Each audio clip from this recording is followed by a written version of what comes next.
Hello everyone! In this episode, I will introduce the 5 most important things every new player must understand before jumping into multiplayer battles in Broken Arrow. I will be releasing more videos over the next 2 weeks to help you master the game step by step. The first thing you need to know is calling the units.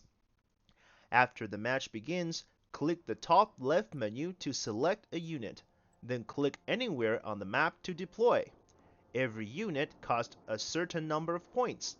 You start with 1,000 points and gain 5 points per second, that is 300 per minute. The more units you have on the battlefield, the slower your point income becomes. If your deployed unit's value exceeds 5,000 points, or 50% of your deck's total, passive income stops entirely. Units that are destroyed or manually recalled enters cooldown. Recalling a unit returns part of its value. The second thing you need to know is calling in supplies.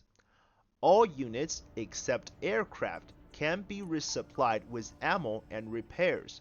Supplies can be delivered via trucks, helicopters, or airdrops.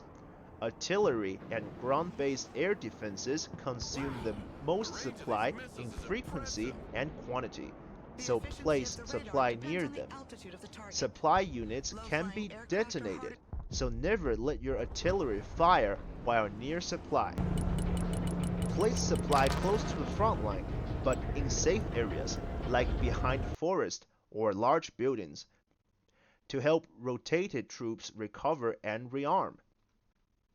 The next thing you need to know is match time. 45 minutes of escalation. Each match lasts 45 minutes, divided into 3 times 15-minute phases. The later the phase, the higher the score gain for objectives and kills. If you lose control of most zones early, the pressure will keep building. The earlier you counterattack, the fewer points you give up from losses. Unfortunately, organizing a counterattack takes time, transport, breaching defenses, and etc. At the start of the game, try to secure the capture zones closest to your spawn to balance the front line. Aggressive players may use airborne or helicopter units to quickly deploy forward, but this comes with the risk of being shot down. And if you get wiped early, it's hard to recover. However, even if you fall behind early, you can still make a comeback by taking control of all capture zones. This is a sudden death mechanics. Next thing you need to know is map control. Every match starts with a tactical planning phase. Usually, maps have 9 to 12 strategic capture points. Ideally, each teammate grabs a zone closest to their spawn.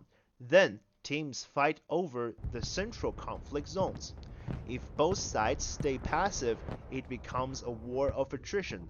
Long-range fire exchanges, recon, destruction, and the occasional airstrike. To defend effectively, garrison infantry inside buildings with clear line of sight toward enemy paths. Hold the Alt key to preview line of sight. You don't have to garrison directly in the point. Anywhere you can shoot the enemy is fine. Place resupply and long-range artillery further back to support your front line. To launch a successful attack, you should ideally meet all 6 of these conditions. First, recon has identified enemy defenses using scouts or UAVs. Second, enemy forces have been weakened via artillery or bombing. Third, you've used smoke shell to cover your advance. Fourth, you've suppressed enemy positions to disrupt their response. Next, your attackers have sufficient AA to repel enemy helicopters. Then finally, your infantry is in vehicles to move faster and absorb more damage. The last big thing you need to know is how to build a deck. In Broken Arrow, every unit can be customized. Each serves a specific tactical purpose. A good deck should be ready for any situation. Let's take the default US deck as an example. Recon. It includes UAVs, fast recon vehicles, and laser designators. Infantry.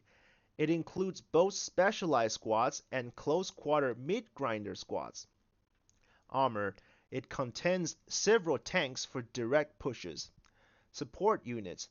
It has one howitzer and one rocket artillery. And it also have one air defense and supply truck units. For helicopters, it has ground attack, anti-helicopter, and transport options. For aircraft, it includes air superiority fighters, anti-radar planes, and bombers. While this deck lacks airborne troops or heavy bombers, it covers all essential roles. So, when you are building your own deck, always ask yourself, can I deal with any type of enemy? Don't go all in one strategy, like full heavy armor. Otherwise, you may get hard countered and stuck for the rest of the match. However, if you're playing Russia, you can try the Steel Wave. You can just keep things simple, okay?